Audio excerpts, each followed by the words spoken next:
Today's conversation is with a business buddy of mine, Bonnie Campbell, who's a registered dietitian who actually kind of turned her back on her clinical dietitian practice and started her own weight loss program where she now works in coaching relationships with women looking to lose weight. And we had a really deep conversation about programming, marketing, some of the nuts and bolts of like the inner workings of becoming a coach and running a coaching business online.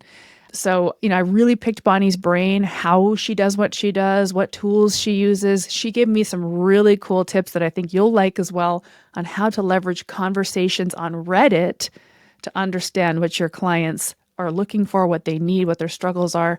There's tons of actionable takeaways in this conversation with Bonnie, so I do hope you enjoy. Hi, I'm Erin Power.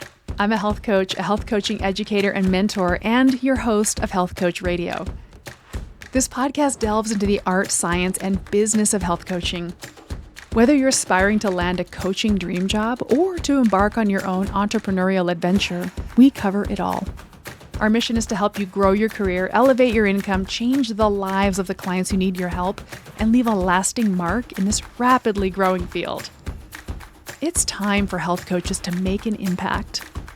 It's time for Health Coach Radio.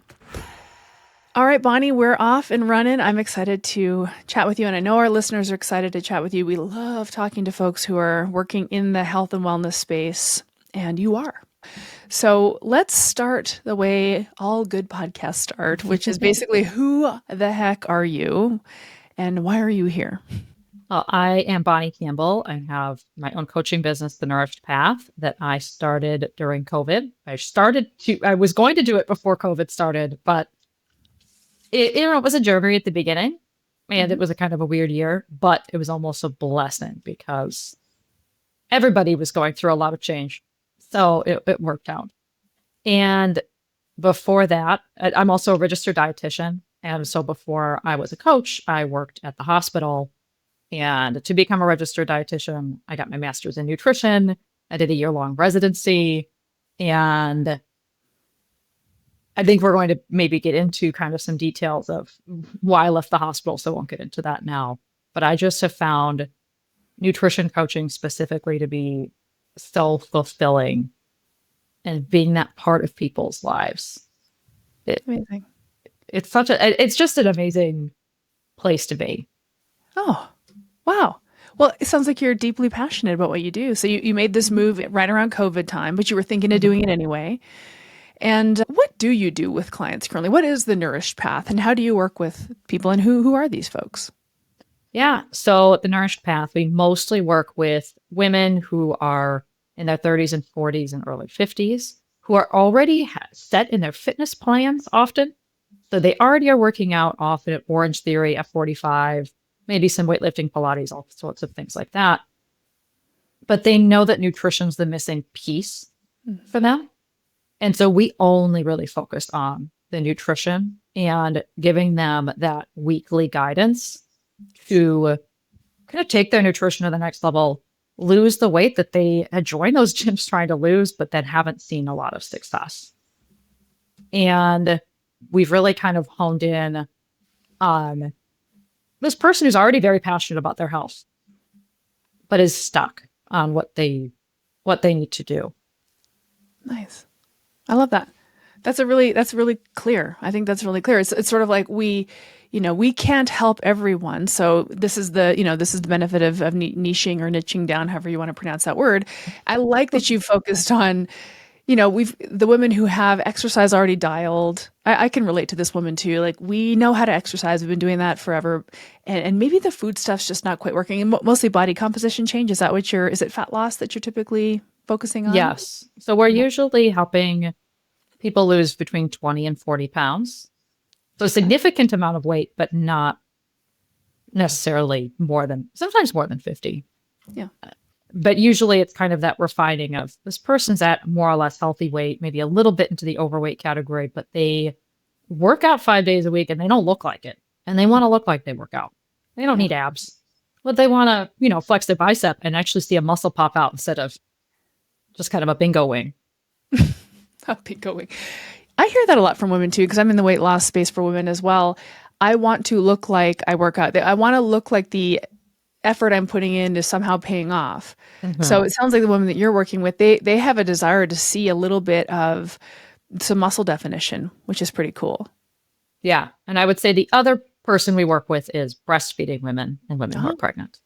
oh, wow. That sounds hard. Oh, I love it. Oh my Yeah. gosh, you get all the baby pictures when you're working with breastfeeding women and they are excited. They're ready to eat well, but they need to balance the weight loss Right. with keeping their milk supply up, which is a very delicate balance, but we're really specialized at doing that.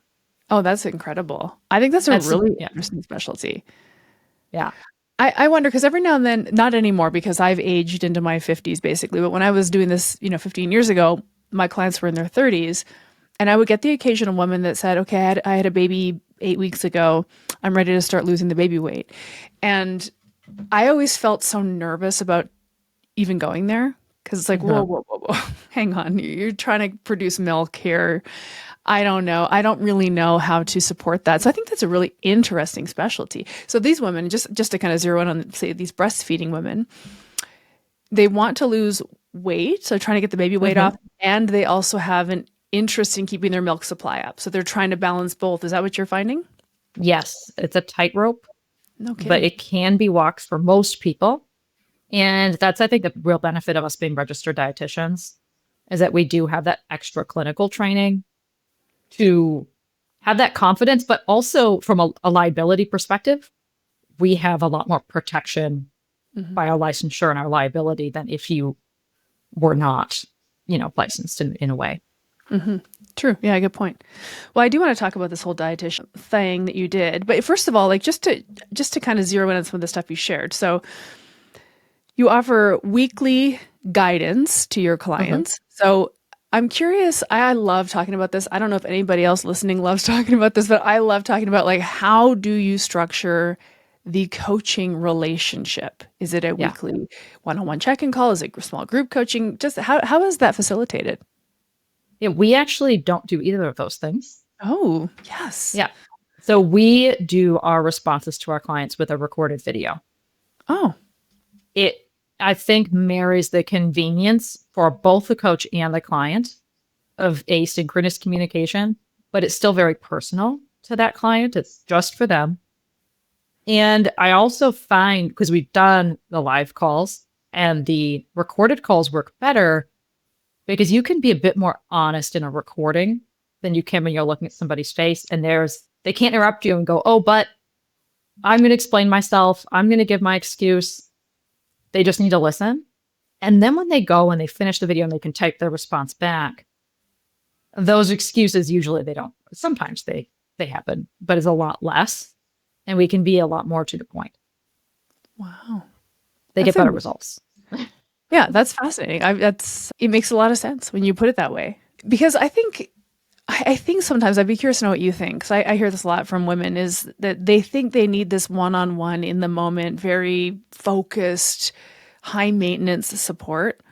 But at the end of the day, they're busy humans that have a lot on the go. And do they really have the Yeah. bandwidth to even take on that kind of support? So this asynchronous approach really allows them to fit it into their life Mhm. in a method that fits. And keeping in mind that we're working with a lot of either women who are breastfeeding, are very new moms, or moms who have young kids, and there's a lot of interruptions. So they Hmm. can pause, rewind, listen to it again, show it to their spouse, revisit it a couple weeks later if they need to. And it's just a lot more convenient for them. And then we'll have live calls with their coach once every couple of months. Hmm. And I'm toying with adding as an add-on that someone can do maybe a once a month live call edition. I feel like that I could see the advantage of that back and forth sometimes, but not most of the time.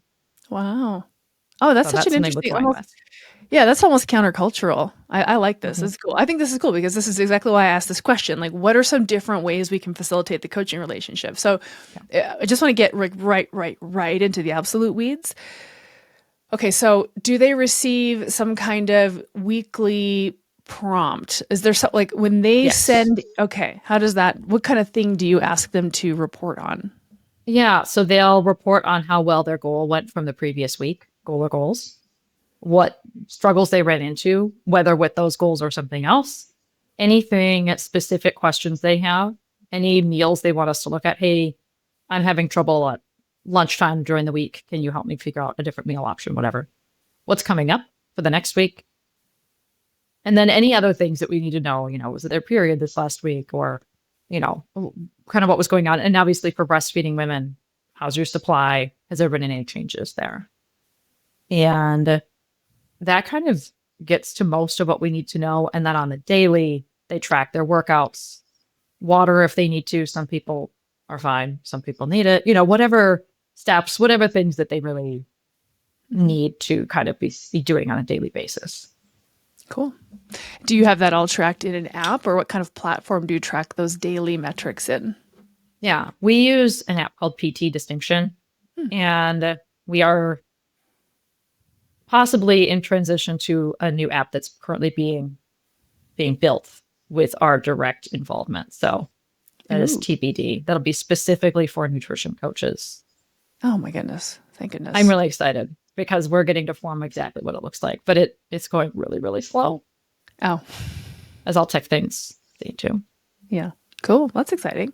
Okay, amazing. So there's a weekly check-in. The clients have to reflect on their goals from last week, what went well, where they struggled, and anything else that comes up. And then their coach replies with a video message. And then after that, like, is there back and forth, or is it like, all right, here's your answer, There Sally? can be. Yeah. Yeah, it depends on the client. Some people do some back and forth. Some people are like, thumbs up, they've got it, on to the next thing.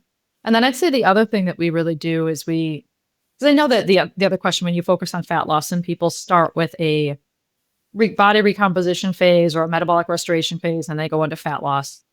We usually go straight into fat loss because most of the time we're working with somebody who they've been working out. They haven't recently been dieting, usually, or it's only been for the last couple of weeks.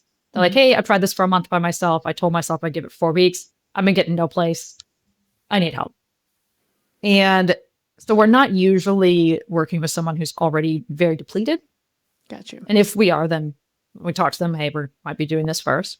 But then we go into a reverse dieting phase.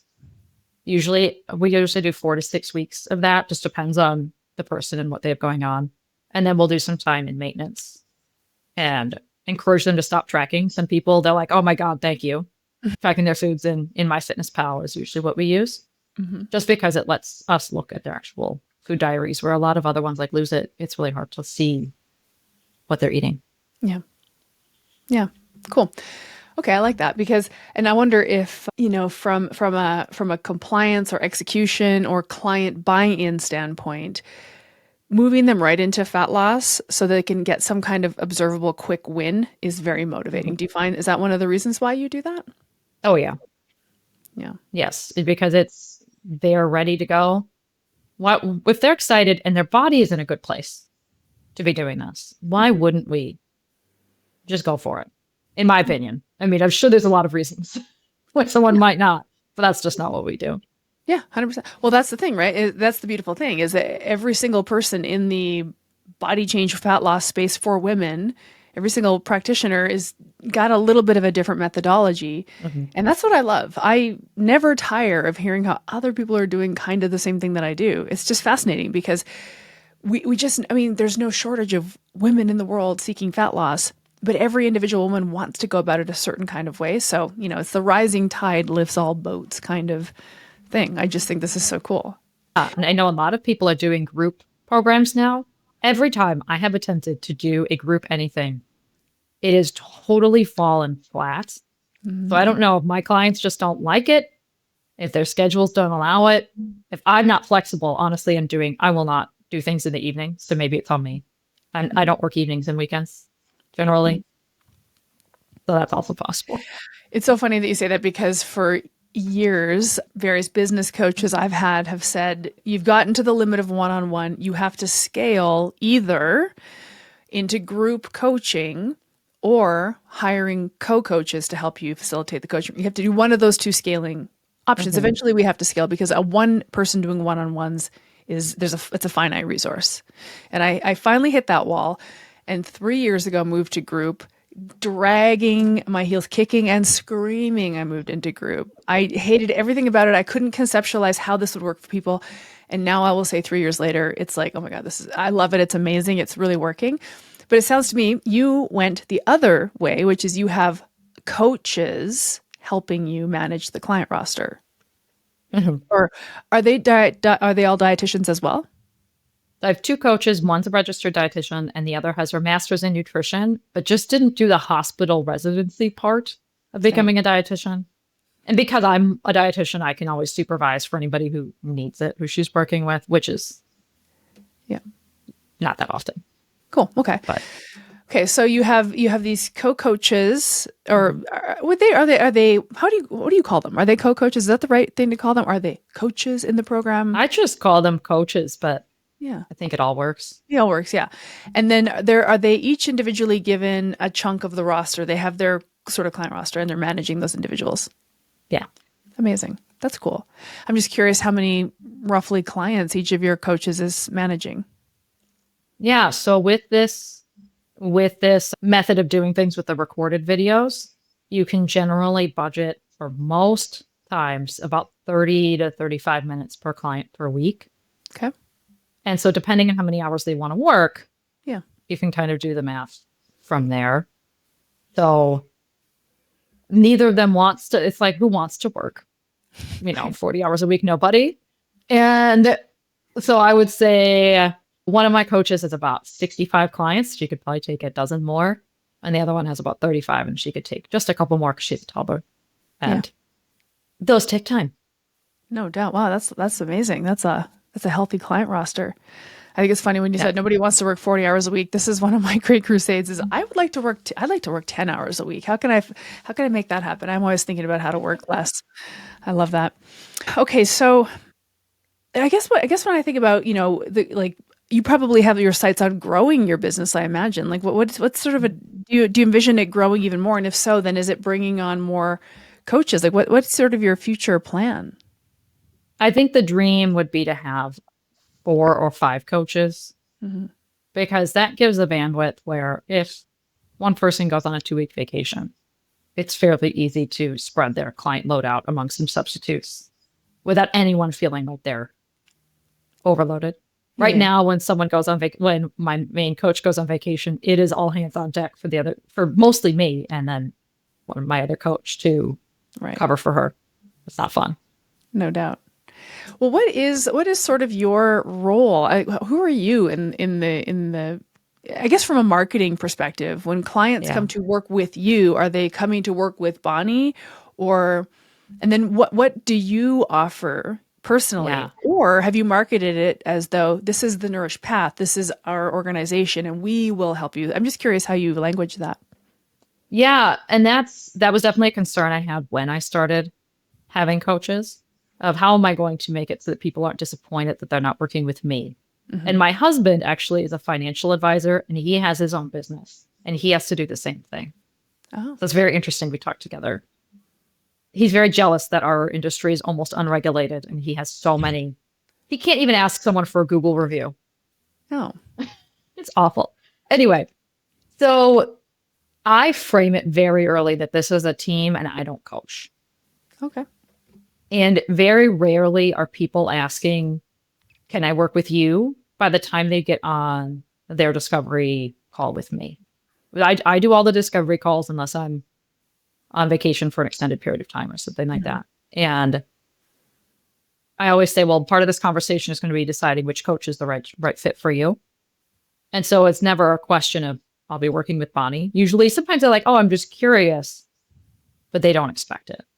Oh, okay. And I also have a video that I send them before that, where I introduce both coaches so that they know these are the people who I'm working with. And when I post wins onto Facebook and all the things like that, I never post my own client wins. I have a couple clients still. Okay. I don't post them. I don't want people to think I have any clients. Got you. Untouchable over here. I like that. That's cool. So what do you do? So you I do know. discovery calls. Mhm. Obviously, I mean, not, I shouldn't say obviously, but I mean, at some point, you have a methodology that you take your clients through, the sustainable macro system. So Yes. did you create that? Is that your program you created and you've sort of trained up your coaches? I'm just curious, like what's in your day-to-day sort of I on your know this is something that I'm actually struggling with because currently a lot of my time is taken up with all the marketing. So Instagram posts, Instagram stories, TikToks. I have a podcast myself that I do. So recording and editing that, blog posts, newsletters. I send out a weekly newsletter.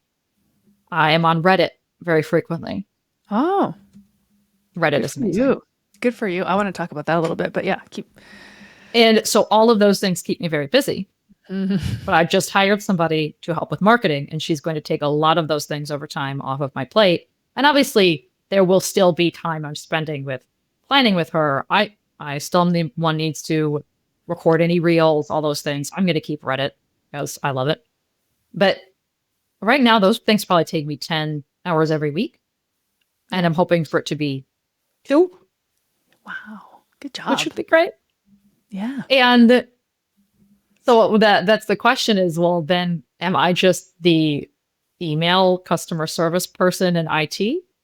What is going to be what is going to take that space? And that's something that I'm going to be working on. Do I do maybe a group coaching with some of that extra time? Mm, Do I do more? One thing that we really do is work with referral partners okay. because we only do nutrition. We work with some local gyms, things like that. I would love to be working with some lactation coaches to get more, hey, you've got a breastfeeding woman who wants to lose weight and you're worried about her and want her to have the right guidance, send her to us and we'll take care of her. Okay. So that is what I'm trying to figure out what is going to be the new role. But I think as you become, and this again, something I talked with my husband about because he has his own business and he's struggling with the same thing. With the more you hire people, the more you're just kind of in charge of a lot of different things, but you Right. don't actually do them. Yeah. Yeah, the differentiation between working in the business and working on it, which is quite frankly, I think it's amazing because I think my perspective is a lot of us that get into this work, and this is my personal origin story, is we get really, really hooked into solopreneur world where we feel like everything hinges on us doing it all. And it sounds to me like you don't have that particular hang up. You'll Well, I'm hoping to start my own family soon. yeah. And so I'm thinking if I get nauseous at the drop of a hat. If I'm nauseous all pregnancy and I need to work from the couch slumped over because I'm nauseous for 8 months, 9 months, then the business can't fall apart because I can't Right. work 40. Maybe I won't be able to work 40 hours a week. Maybe I will be able to work full time. But when I have a baby, I can't. Correct. Yeah. So I need to make sure that the most important thing to me is making sure that the business is solid Mhm. with the support. And that's why I hired this person, because if I couldn't network with a lactation consultant, if I don't feel well enough to do a group coaching, I could just do the core essential things that I need to do. And I've now shrunk the amount that is to a lot less time. Yeah. That's good thinking. I think that's really good thinking. What would what if I needed to pull myself out of the day-to-day operations or the day-to-day front-facing stuff? Could I? Or is this all hinging on me Yeah. being up in front of, facing clients or doing the things? And so I actually think that, because you have this dream of starting a family, that's a good incentive to do this thought experiment, but probably we all should do it. How if I wanted to pull myself out operationally from being so involved in the business, how would I do that? Very cool. Keto, carnivore, paleo, AIP, SCD, low FODMAP, so many diets, so much confusion. And if health coaches are having a hard time keeping up, imagine how clients must feel. To make sense of it all, Primal Health Coach Institute partnered with registered dietitian and health coach Martha Tettenborn to create a comprehensive functional therapeutic diet specialist certification. This flexible online course dives deep into the many different types of therapeutic diets. You'll learn the purpose of each of these diets and how to help your clients map out a nutritional plan to resolve their specific health issues. As a certified functional therapeutic diet specialist, you'll help people reach a deeper understanding of food as medicine and transform their lives for the better. Find out more at primalhealthcoach.com. Okay, so you hired a marketing person. Mm-hmm. I love that you brought this around, because when I said, well, what do you do? And you said, well, I spend most of my time marketing, which is one of the things that most health coaches I speak to hate doing. Yep. Same. We don't like doing it. But we have to. We have to do it. We have to be, somebody has to be the marketing manager, and it usually starts out being us, and we figure out how to do it. So you mentioned you're doing socials, Instagram, TikTok, you've got an email, you've got a podcast. I do want to talk about how you use Reddit. But I mean, just for the benefit of our audience, are you a leading world expert at marketing, or did you learn how to do it? I would say the other bucket of places we get way more clients is Google. Really? Great. Yeah. I've been working on things like SEO. If you are a coach, you listen to the podcast, and you do not have a Google My Business page, please get one. Get reviews on there. We have, I think, close to 60 reviews now on our Google business page. And when someone in Seattle wants a nutrition coach and they just look up nutrition coach near me, we pop up. I don't think we pop up first. I'm working on that. But we're on the first page. And that is lately where most of our new inquiries have been coming from, who are not referrals. Dang. See, now you just added something to my to-do list. I want to just share something with you. I got this email literally yesterday from a woman who replied to one of my nurture emails. And the nurture email that she received said something like, just curious, why haven't you booked a call with me yet? That was basically kind of tongue-in-cheek call to action. Like, hey, you're reading this. Like, why aren't we talking on the phone so we can start working through this? And she said, literally, this is a quote, honestly, my big hesitation is that I can't find any third-party reviews of your program under any of your trademark names on Trustpilot, BBB, or Google. So, dang, like I do have a Google business page, but I've just never asked for reviews. And it feels to me like so late to start 15 years later. It's not at all, but that's a limiting belief. That's really good advice. When I look for a small business, I look for what their Google reviews say and how often are they getting new ones. Was their last one 4 years ago? Mm-hmm. Smart. I mean, the next best time to start would have been 15 years ago, and the second best time is now. I know. I say that to my clients all the time. It takes an hour to set it up. You've already set up. Yeah. So maybe 30 minutes to spruce it up. Send an email to current and your former clients within the last year. Mm-hmm. But don't do it all at once, because you don't want 30 reviews that all came on the same day, because that's correct. That's also a red flag. Yeah. No, I'm doing it. I'm writing it down right now. I'm going to do it. Google. But and SEO is something you've been working on as well, because you blog. Yes. See, now this is where I want to validate to the coach listening, like, well, this sounds like a lot. So you're posting on socials, you're writing an email, you're writing a blog, SEO, Google reviews, Reddit, but you managed to figure out how to do it all.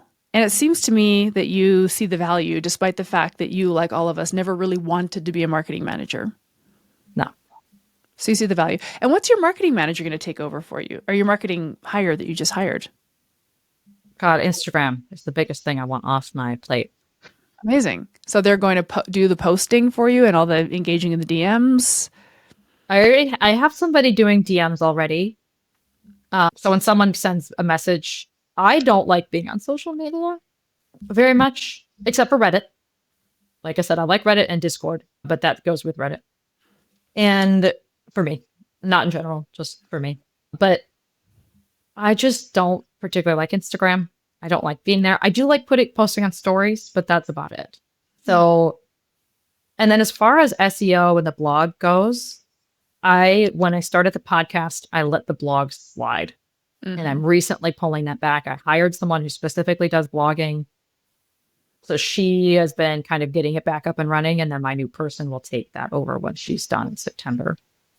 And I think just, you don't need to have a blog if that's too much. But having the Google, that's why I say just have the Google My Business page and have reviews on it, because that is not actually a lot of work for you. Right.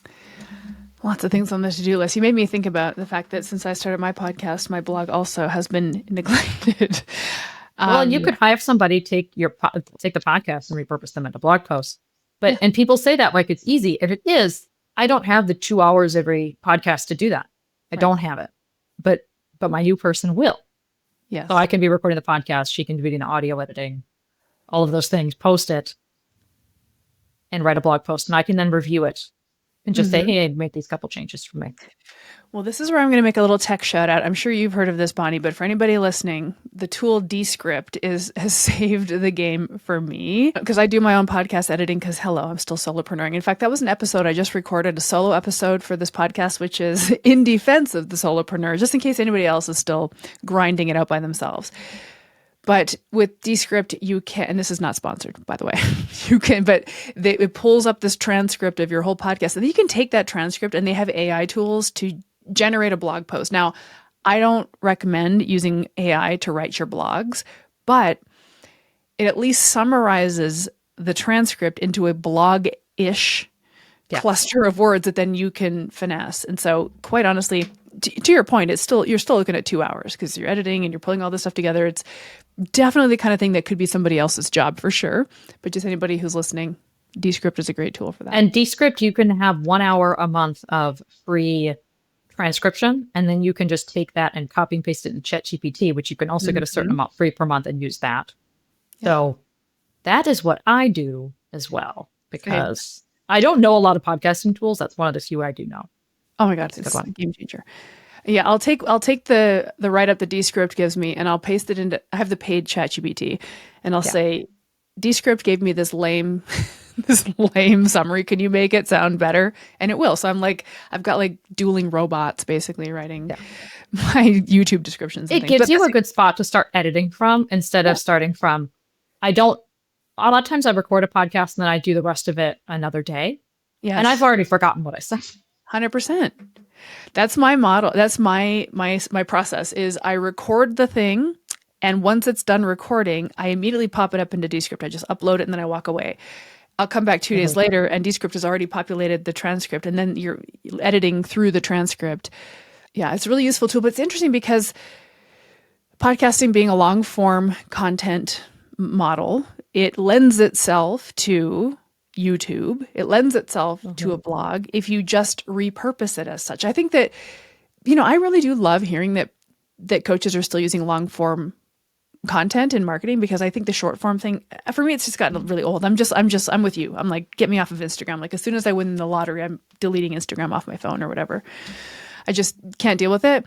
So being able to record one thing, a podcast chat, and turn it into a few other long form things is actually quite sweet, I find. Well, and if I'm looking to spend as a client, I'm like this. No coaching is cheap. None of it should be, except maybe there's some groups that are. But if this one-on-one or a very high-touch group, there's no way it can be cheap.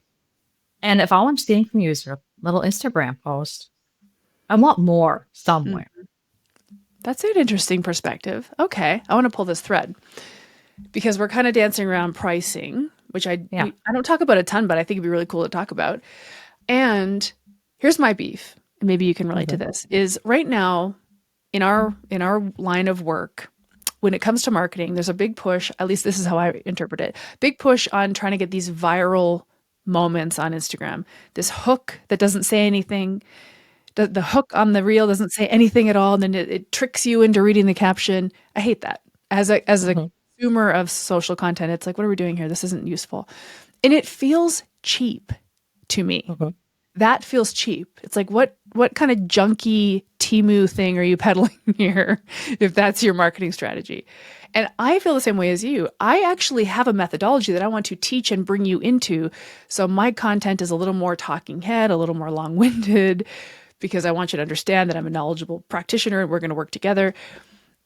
Is that sort of how you're thinking through this? Like the long form content feels like it's queuing up somebody for higher expectations on the value? Maybe. I think it's just getting to know you as a person a little bit more. Well, this is a person I like what they're saying, but something that I heard recently, and I don't remember where this was anymore, but they were talking about how it's really important. Not only people, a lot of times, if you're hiring a professional, if you're hiring a plumber, Hmm. you don't give two hoots how they do what they do, as long as they show up when they said they're going to show up, charge you the price they said they were going to charge you, and fix your problem. Now, our things are a lot harder because they have to do some of the work. But I think something that I'm going to focus on going forward is, yes, give people tips, give them recipes, all those things, but also say, hey, what we do is we make it so you don't have to worry about what so and so's. You don't have to worry about X, Y, and Z Yes. because we're going to take that off your hands. Right. Okay. So is it, when you say that, do you mean you don't have to worry about what? What is it they don't have to worry about anymore? That's kind of what I'm trying to figure out, is how to phrase these things. So I asked our current clients, hey, how we made this easier for you? Because we can't come to your house and cook your food. Like, we're not Exactly. delivering your meals. Right. And they said, well, I don't have to worry that, but what I'm doing is the right thing anymore. I don't have to, if somebody says oats are bad for me, I can just ignore them. Okay, good. Yes, that's what I was wondering if you were getting at. I think this is an opportunity, right? Because tell me if you hear this on your discovery calls, because I certainly do every single time. Mm-hmm. A woman comes on the call and says, I know what to do. I'm doing it all. None of it's working. And by the way, I'm so overwhelmed because everywhere I turn my head, I'm supposed to do something different. And there's this overwhelm that is now honestly the front running barrier to a person making a move to health. It's like, but then I heard cortisol is bad. I'm not supposed to drink my coffee on an empty stomach. I'm not supposed to train on an empty stomach, or I'm supposed to eat something before I train or not. And they're just completely overwhelmed by noise. And so what we can say is, hey, come on into my world, and I'm going to sort of re-empower you with your own intrinsic knowledge so that you can tune that out. Is that kind of what you mean? Yes. Like, let's just like make it so that you have a plan of what you need to do and you can just go and actually execute it instead Yes. of worrying about what the plan is Yes. and worry about it's same thing with a workout. You go and you still have to lift the weight, but the trainer says, hey, you need to do this. Oh, looks like your form's a little off here. Let me fix it. Yeah.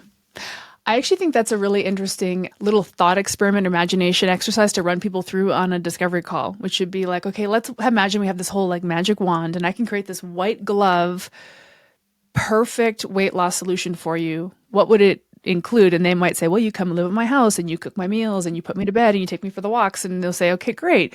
What's the closest we could get to that without me actually coming to live at your house, which by the way, would cost you millions of dollars. So Right. let's come up with something a little bit more like, what's the closest we can get to that? I think that's a really cool way of approaching programming. Yeah. And that's something we're working on. Also behind the scenes, one of my other friends is making I don't know, it's something to do with AI that would help people with meal planning and things like that with their macros in mind. And I'm like, oh, please finish this so that I can use it I will pay you money per client so that they can use it. Because that's the one thing that we don't do, is do all their meal planning for them. Right. Because it's, if you've ever tried meal planning for somebody else that's not you, it's always wrong. There's always a food on there they don't like. There's always something they don't want to do. There's always, oh, but my daughter won't eat this. Oh, but we're going to be on the road that day. Oh, but this plan changed. Can you write it again? I don't think people, when they ask for a meal plan, realize how intensive it is to write one. I know. On that topic, as soon as I graduated with my nutrition credential, I swore I was never doing a meal plan again as long as I lived. A. B, fun fact about meal plans. I always have to mention this because I'm very staunch about scope of practice. Did you know that actually only registered dietitians and registered nutritionists are even allowed to do meal plans? Yep. Oh, I do. But no one's getting sued for doing them anyway. So yeah, we're not very good about protecting our licensure. No, as registered dietitians. But honestly, meal plans, they're a pain in the ass to do as the practitioner, and I just don't really see that I don't think they're helpful for the user. We do examples when they first start, because a lot of times, especially if someone's never done macros before, they're like, I don't even know what a day looks like hitting this. So I've got some that I've made that I use as infographics on social media, and some that are just screenshots of hey, here's what another client did. And I try to do lots of different examples. We have a lot of people who have an Indian diet because Mhm. Seattle just happens to have a lot of Indian population. So I've got several that are like, hey, you're on an Indian diet, you're vegetarian on an Indian diet. Here's like 6 different ways that could work for you because that's not how I eat, Yeah. but a lot of other clients do. Yep. It can be done. Cool. I want to circle back to Reddit. Oh, yes. How are you using Reddit? I am on the Orange Theory subreddit. They are huge on recommending registered dietitians there. Cool. I've been there for 7 or 8 years, posting and responding consistently to people's questions. So every day I check, most every day I check for any nutrition questions and I answer them. And it's great because Reddit is indexed by Google. So the number of people who've Googled something, they have a question, they Google it, they find my Reddit post. I cannot say in the Reddit post who I am. You will get kicked off if you say you have a business. If you try to promote it in any way on Reddit, you will get kicked out of the group or you'll get a warning and then you'll get kicked out. Like Facebook, I feel like sometimes they'll let you slide, but not, you can't even say like I got in trouble because I said, well, my client did this. Oh. They're like, you can't say that you had a client. Mm. And I'm like, well, I'll just try to give an example. Like that. I wasn't trying to do anything. But then they'll go to my profile where I have everything. Amazing. And the number of clients I've gotten who've gone from Google to Reddit to finding me is a decent number. And it also, and those posts we might be from 5 years ago. Mm-hmm. Oh, yeah. I mean, the second you said it, I was like, every single thing I Google, I go to a Reddit thread that Google indexes. And the thread is often old. It doesn't matter. It still gives me the answer to my question. And Google still indexed at top. And if I could spend more time I really am only in the Orange Theory subreddit. I'm nowhere else. But if I went to some of these other ones, the MyFitnessPal subreddit, to the Lose It subreddit, all sorts of different places, I could be posting more content. Right. That people might find, that people might be looking for, questions that people might be asking. I could do even more of it if I wanted to. But right now, I probably spend 5 minutes a day. That's amazing. And why did you, understanding that Orange Theory is a proponent of dietitians, is that why you landed on Orange Theory? Is it because this is where women who exercise and struggle with their weight are? Both. Yeah. They liked me. Okay. I was doing Orange Theory at the time. I'm not anymore. And so I was already there, and it's got enough posts that there's enough people there, there's enough post and action going on that there's something to do, but there's not so many. Yeah. That it feels like a fire hose. It's like there might be 3 new nutrition questions a week. Yeah, that's clever. That's actually really clever. So I've looked at other similar ones, like F45 isn't nearly as active. There might be 1 post every other day. Mm-hmm. So it's not nearly as active. Barry's Bootcamp I checked out. It's a little bit sad there. So it takes a while to find the right spot. Yeah. Yeah, I was going to say, but that's... And it's a long game. It is a long game, but again, I enjoy it. If I didn't like doing it, I would have given up years ago because it took me 2 or 3 years to get any traction.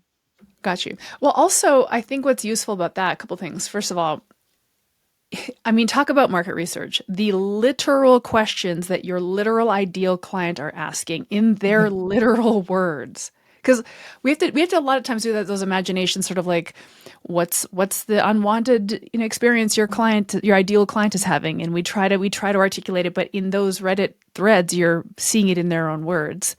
Mm-hmm. Also, I just again, just thinking about Orange Theory. Who goes to Orange Theory? Women.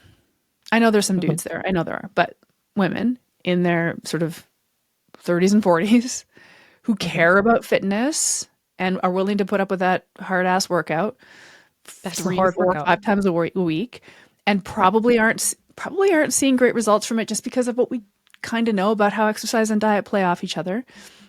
Have a sense of frustration because they're working out so hard and not seeing the results they think they should be seeing. Like, to do Orange Theory a couple times a week and feel like you're not seeing the commensurate results is a frustrating experience, which is the exact experience that you help solve for people. So it's really, really well thought out to go to the Orange Theory subreddit, actually. Because, I mean, you could have gone to a ginormous weight loss subreddit or something. I've tried those. I haven't gotten much movement there.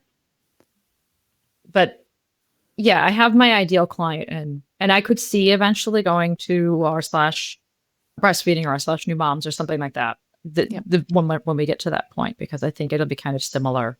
Mm-hmm. That's where my people already are. Yeah. That's cool. Yeah, I think that's neat because as soon as you said Reddit, I was thinking about a business coach I had that always said, when you're trying to come up with ideas for what content to produce or whatever, just go to Reddit and start poking around and see what people are asking about. And I was like, Yeah, I go to r slash nutrition all the time. Oh, and yeah? sometimes they'll just be asking you like just a silly question that gets a lot of engagement. And I'm like, and I post that same questions on my Instagram stories and people love it. Oh, fascinating. But I don't know what to do. That's what I do. That's cool. That's a great use of that's a great use of leveraging what real health consumers are asking, wanting, talking about. Otherwise, it's like shooting fish We in a get barrel. so in the weeds because we know so much more that we don't realize people are still asking, can I eat fruit? Exactly. Yeah. Yeah. Cool. Okay. Let's talk about a couple things. I want to talk about your dietitian-ness, the path to being a registered dietitian, and how you've kind of moved away from the clinical dietitian space. And just take me through, how did that all come about for you? Yeah. So before I became a registered dietitian, I was going to be a math teacher. I wanted to teach, started student teaching. Everyone said, you don't want to be a teacher. The industry, all my teachers were saying, don't do this. Don't do this. Don't do this. Stay away. And I was 18 when I went to college and I was like, no, you're telling me not to do it. So now I want to do it more. I'm going to prove you wrong. And they were right. But I like teaching. And so when I thought, well, what do I want to teach people? I really liked nutrition. And that's when I went to get my master's. When I started working in the hospital, what I really realized was that I was talking to this person.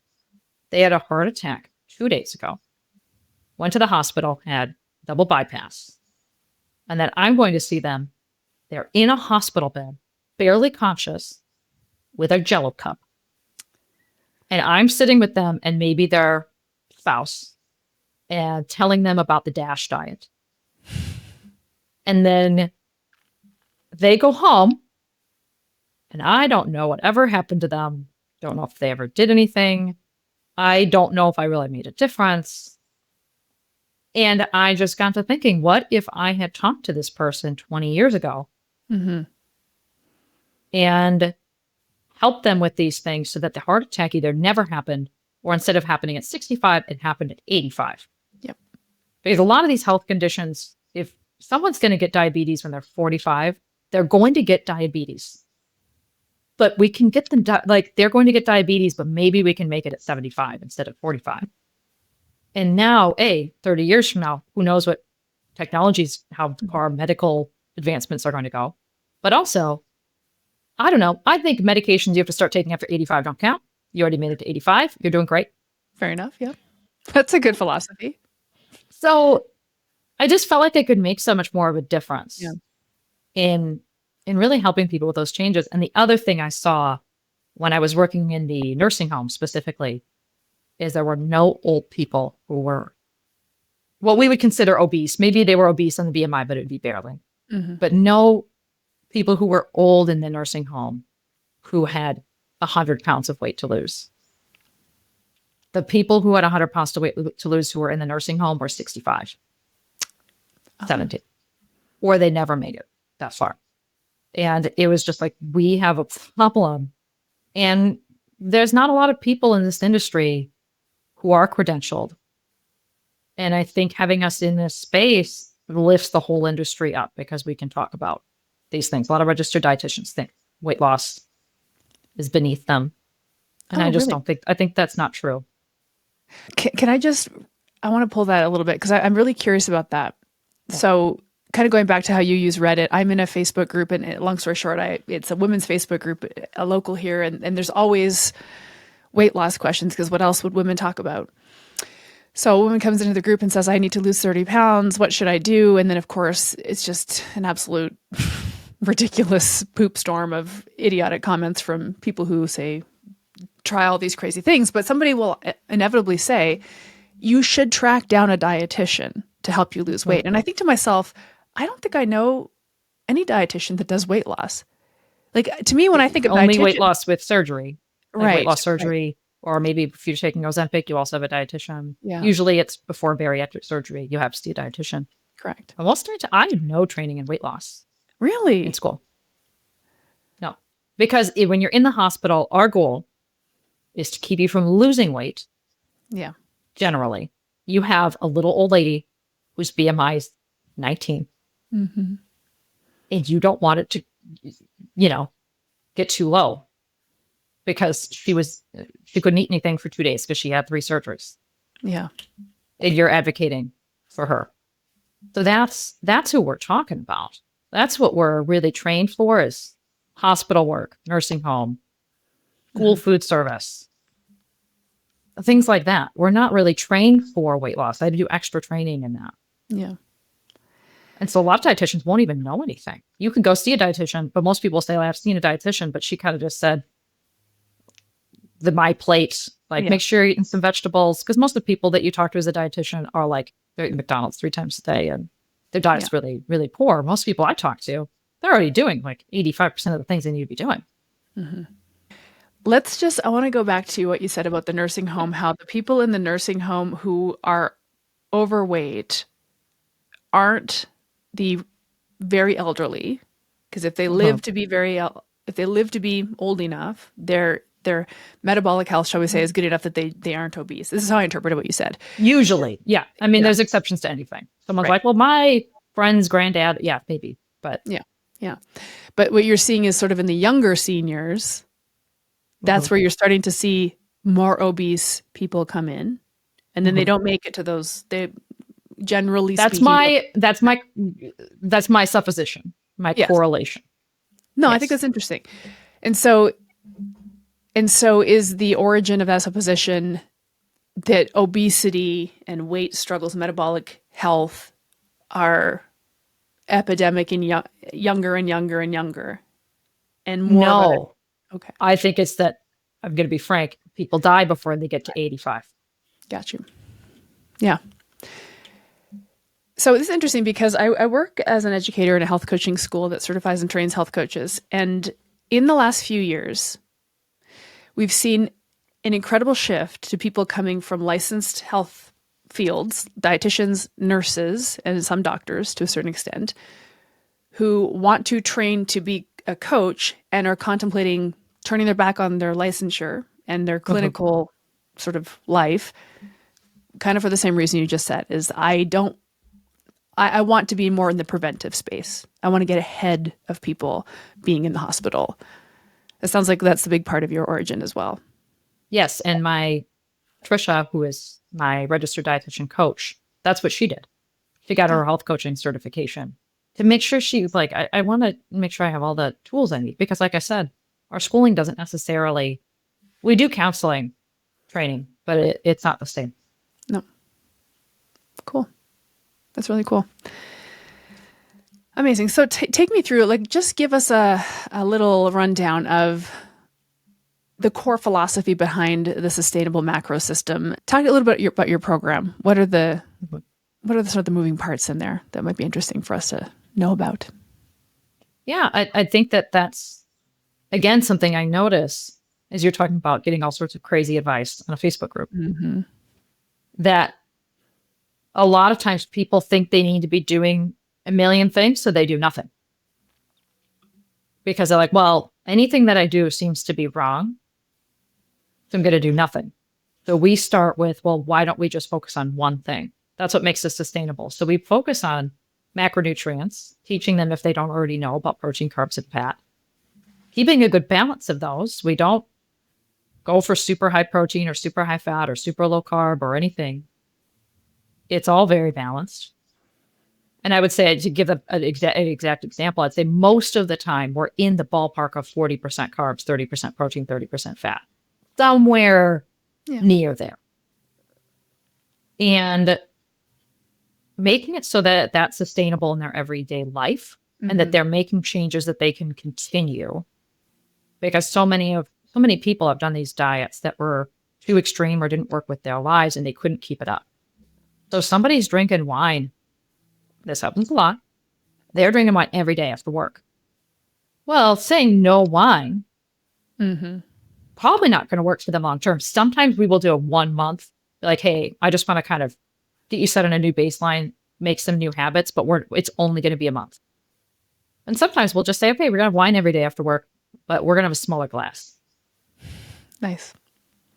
And then eventually, hey, let's take Tuesday and Thursday and not have the wine and let's have something else. And then eventually, it's like the eventual dream is we'll just have wine on the weekends. And that for them is going to be moderate. Yeah. But like working towards that. And what do they want to do? Do they want to be like, yeah, I'm drinking way too much. Okay, maybe we'll cut back more. Yeah. For that. That's cool. I like this because I've long felt that maybe we differ on this. I'll have to see when I say it. We'll see what we think. But I've long felt that in fat loss, the maintenance program actually needs to be built in from jump. What I mean by that is there's not like a fat loss phase and then this whole different maintenance phase. It's like we've got to build something that's maintainable right out the gate. Yeah. And I talked with them about, hey, this you might be more strict while you're in the fat loss phase, but it's not going to be completely different. Right. It might be that during the fat loss phase, you can only have 1 Oreo, but then in maintenance, you can have 2. Right. Or 3. Cool.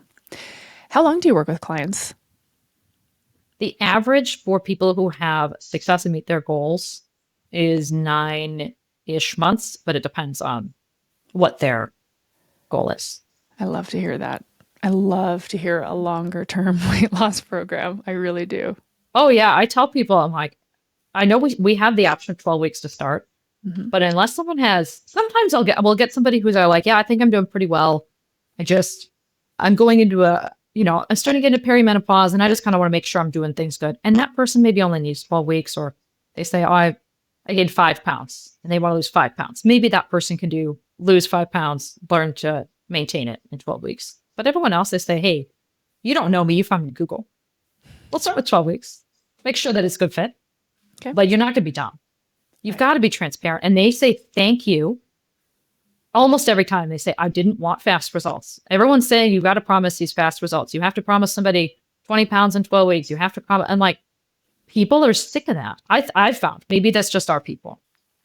I've been messaging super slow weight loss for 15 years. And at first it didn't land, but now it is. Okay. So so if I'm reading this right, then the baseline, shall we say, program, it kicks off with 12 weeks but it extends beyond that, or do you prescribe the duration based on the individual in front of you? We start with either 3 months, 12 weeks, or 6. Yeah. I don't accept someone who had never worked with for more than 6 months at the jump. Okay. Because sometimes things don't work out well, personality-wise or whatever. Yep. And when they're done with that initial period, they'll have a discussion with their coach actually a couple of weeks before, decide if they want to renew for a longer package, or they can go month to month. Got you. So they have that flexibility. Yeah. I love that. And I do, just because our coach is listening to this, I do automatic billing month to month, because if I did manual billing month to month, I would drown. And I tell them that. I say, hey, this is going to be an automatic auto renewal. I'm going to tell you that date. You have to give me a week's notice when you're done. I say a week because I feel like that's enough time for me to get to it, but not. Yep. Some people, it's like, it's got to be 60 days. No, I personally don't do that. I get why somebody would. I just don't. And I tell them, frankly, I say, it's just me doing billing along with everything else. And I just can't do it manually every month. So this is so you have the convenience, but I don't drown. And they're always like, oh yeah, that makes sense. They're always good with it when I explain it. Yeah. No, I do the same thing. My month to month is just a subscription that's run on their credit card through Stripe. And then they just, as soon as they let me know they're done, I can cancel it when I get to it. And it's an instant cancel. But I don't know. My clients have, to me, like I think about it, and I hate using this analogy, but it's just like any other subscription I pay for. Like I know it's hitting my credit card. It's a service I use. I'm happy to keep paying for it as long as I'm using it. And then if I want to cancel, just like be relatively nimble with that. And I think that's kind of the consumer experience that a lot of people are used to. Yeah. I think the tricky part is if you made the payment 6 months ago and now it's auto renewing, that's why I like to make sure that I'm like, hey, you're responsible for this date. We will hopefully talk before then, but sometimes things get postponed or whatever, and you're ultimately in charge of that date. Got just you. because it is 6 months away. And I do get like being like, oh crap, I forgot. Yeah. Yeah. What did I just get billed for? I got billed for some app that I was on a trial period for, and the trial period ended. It was a 3-month trial, and I forgot. I was like, of course I always put a reminder in my calendar. But yeah, it's easy to forget. Yeah. Yeah. Amazing. This is, I really do appreciate you just like kind of taking this journey with me through kind of how you work with folks. This is the kind of conversation I do love having with health coaches, like into the weeds to an extent of how we work with people, how we run our businesses, how you got into it, how you've evolved. Is there anything that I didn't ask that you wish I'd asked? Gosh, I mean, I feel like we just talked about so much, but maybe it's not something that you asked, but a lesson I've learned is the more transparent I've been, the more successful things have been. Although you talk about pricing, my pricing's on the website. Okay. I do everything. I do not have time to be getting on a call with somebody only for them to be like, oh, I thought this was going to be $30 a month. That's not going to work for me. And the number of people who think it's going to be. And again, always think of it like if I was going to me and I didn't know me, maybe somebody, my friend referred me. So I kind of have a connection, but what am I seeing? And what would I want to know? I like to scroll around from my couch and look at whoever and kind of look into things. I want to do the research on my own. I want to stalk them a little bit. I want to look and see what things are. I personally hate those sales pages where you have to scroll 55 times and the font is size 30 and I can't figure out what they're saying. Sometimes if I want to hire someone like that, I will put what their sales page into ChatGPT and I'm like, summarize this for me because this is a mess. I can't read it. Smart. Nice. But so because that's not what I want, that I don't do that. I'm not going to do this account unless it's a real countdown. I'm not going to put some fake countdown on because I just can't do that. I'm sick of it. I don't want to do it. Maybe it's what's best. I don't know. But we've had a lot more success with having really clients that really get what we're doing. And when I get on a discovery call, they already know the price. They already know more or less what they're getting. They're there to clarify some things, make sure I'm not some weirdo. And they're almost always literally on the call. They get signed up and ready to go. Yeah. That's great advice. And the reason why I'm so glad you dropped that in is because that's been a push-pull freaking argument in the industry forever, which is, yes, you should post your prices. No, you shouldn't. It's interesting. You reminded me that I used to have my prices posted on my website, and then I got convinced to pull them off and do the whole, when somebody inquires and says, I'm just curious, how much is it to work with you? I do the old, well, we have to get on a consultation to have the discussion around whether I can even help you. But I don't shop that way. And on some level, I trust myself to know what I'm willing to invest in something, whatever the thing is I'm buying. And I kind of want people in my roster who are at my level, who have done their own due diligence. They know what they want. They're going to budget for it. So I really liked that. I like that as sort of a parting thought, because for you, it's like whether or not this is best practices in the industry, it's what I like. This is how I shop as a consumer. And that's how I've aligned my perspective on this. I think we can all. Well, and a lot of times I feel like the advice we're getting was the best practice 6 years ago. True. That's the other thing. Like people say, don't use, and I try not to use too fancy terminology, but usually the person who's looking for a registered dietitian is they're already a little bit more there. We were talking about not wanting to have the dumbed down kind of vapid Instagram posts. And if a person's looking for a registered dietitian, they also probably aren't looking for foods with basically 0 calories. Maybe they are. I mean, actually, that could be kind of interesting, but it depends on how you frame it. Yeah. Yeah. I mean, So we can just extrapolate that piece of advice and say, I think it goes back to your point, the marketing conversation we had, because it's something that coaches hate doing, but essentially marketing, pricing, programming, all of it. What do you like? What would you like? What would you like to consume content-wise? What would you like to pay? How long would you like to work with somebody? How would you like the coaching relationship to be? Do you want it to be more high touch or low touch, synchronous or asynchronous?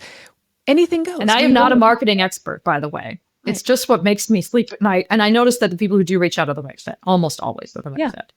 Yeah. Well, so the thing is, you're not a marketing expert. None of us is, but we have to do it. We just have to do it. So we figure it out. And in the process of figuring it out, you're leaning on your own personal preferences. And that's, to me, that always makes it easy. Like any part of my customer journey, my customer experience, it's like, what would I like? What would I hate? And I don't include things that I hate, and I do include things that I like. And I don't care if it's best practices. It's what I like. And, I think there's people out there just like me. And if they come into my roster, all the better. So I think that's actually, to a certain extent, a very expert piece of advice you just gave us. Do what you like. Do what you like. You can change your mind at any time. The stakes are low. Just give it a If you put your pricing on your website, do it for 3 months, see what happens. Take it off for 3. I mean, the problem is different times of year are different, but compare this. If you do it this fall, compare it to last fall. Yep. Yeah, that's great. I really appreciate that. Bonnie, this has been a great chat. I like the ground we covered. I think this is going to be really useful for a lot of our audience. I hope so. Yeah. So just fill us in where we can all follow along with you and keep tabs on what you're doing. Yeah. So I have my own podcast, The Nourished Chat, and that is more specific tactics that people can use for their own nutrition journey. And I'm assuming you'll probably link that below. And then on Instagram and Reddit, everywhere else, I'm bonnie.rd. Cool. So they like to say Bonnie Road when I am at, like, I don't know, anywhere you register your business. They're like, Bonnie Road? No, Bonnie RD. Thank you. Amazing. Well, I really do appreciate it, Bonnie. This was so wonderful. And I just appreciate your time and sharing all your wisdom. Thank you so much for having me. This podcast was brought to you by Primal Health Coach Institute. To learn more about how to become a successful health coach, get in touch with us by visiting primalhealthcoach.com/call. Or if you're already a successful health coach, practitioner, influencer, or thought leader with a thriving business and an interesting story, we'd love to hear from you. Connect with us at hello@primalhealthcoach.com and let us know why we need to interview you for Health Coach Radio. Thanks for listening.